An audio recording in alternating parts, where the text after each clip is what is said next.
Hello friends, Pandian store ப்ரோமோவில் என்ன நடக்குதுன்னு பார்க்கலாம் வாங்க. இங்கே நம்ம பாக்கியம் இருந்துட்டு, மயில் நீ கேட்குறியா இல்லை நானே கேட்கிட்டா, நீ எல்லாம் சரிப்பட்டு வர மாட்டேன், வா உன் மாமனார் வீட்டுக்கு போயிட்டு நானே எல்லாத்தையுமே கேட்குறேன், ரெண்டில் ஒன்று தெரிஞ்சாகணும் அப்படின்றதுக்காக பாண்டியன் வீட்டுக்கு போகிறாங்க. பாண்டியன் இருந்துட்டு கடைக்கு கிளம்புறதுக்காக வெளியே வராங்க. அப்போ நம்ம பாக்கியத்தை பார்த்துட்டு, வாங்க சம்மந்தி திடீர்னு வந்திருக்கீங்க, வாங்க உள்ளே வாங்க அப்படின்னு சொல்லி கூப்பிடுறாங்க. நம்ம பாக்கியமும் போயிட்டு உட்காடுறாங்க. நம்ம கோமதி காஃபி கொண்டு வராங்க. அதெல்லாம் வேணாங்க, நான் பேச வந்த விஷயத்த பேசிட்டு போயிடுறேன் அப்படின்னு சொல்லி சொல்கிறாங்க. என்ன சம்மந்தி, என்ன விஷயம் அப்படின்ற மாதிரி கேட்குறாங்க. நான் எதுவுமே சுற்றி வளைச்சி பேச விரும்பலைங்க. இப்போ இதுக்கு முன்னாடி உங்கள் பையனுக்கு கல்யாணம் ஆகாமல் இருந்திருக்கும். அப்போ சம்பாதிக்கிற பணத்தை எல்லாத்தையுமே உங்ககிட்ட எடுத்துகிட்டு வந்து கொடுத்துருக்கலாம். ஆனால் இப்போ கல்யாணம் ஆகிட்டுருக்கு, மயிலுக்கும் நிறைய செலவு இருக்கும்.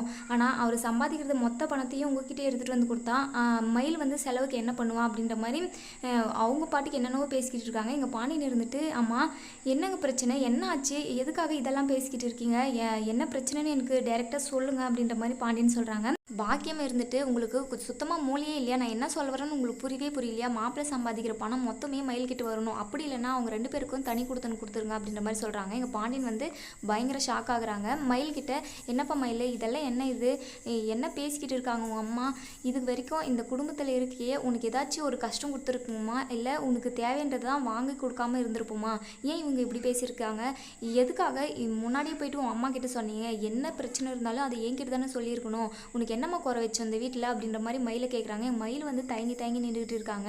அதுக்கப்புறம் நம்ம சரவணன் வராங்க. சரவணன் வந்ததுமே விஷயம் தெரியுது. சரவணன் பயங்கரமாக கோவப்படுறாங்க.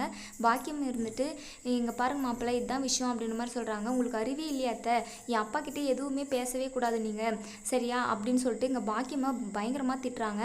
அதுக்கப்புறம் பாக்கியம் வந்து பயங்கர கோவப்படுறாங்க. மயில் இதுக்கப்புறம் நீ இந்த வீட்டில் இருக்கவே கூடாது, நீ வந்துரு அப்படின்னு சொல்லிட்டு மயிலை தரன்னு கையை பிடிச்சி இழுத்துட்டு போயிடுறாங்க. இதோட இந்த ப்ரோமோ முடியுது. இதுக்கப்புறம் என்ன நடக்கும் சொல்லி வெயிட் பண்ணி பார்ப்போம் ஃப்ரெண்ட்ஸ். தேங்க்யூ. வீடியோ பிடிச்சிருந்தா லைக் பண்ணி தெரிவிங்க.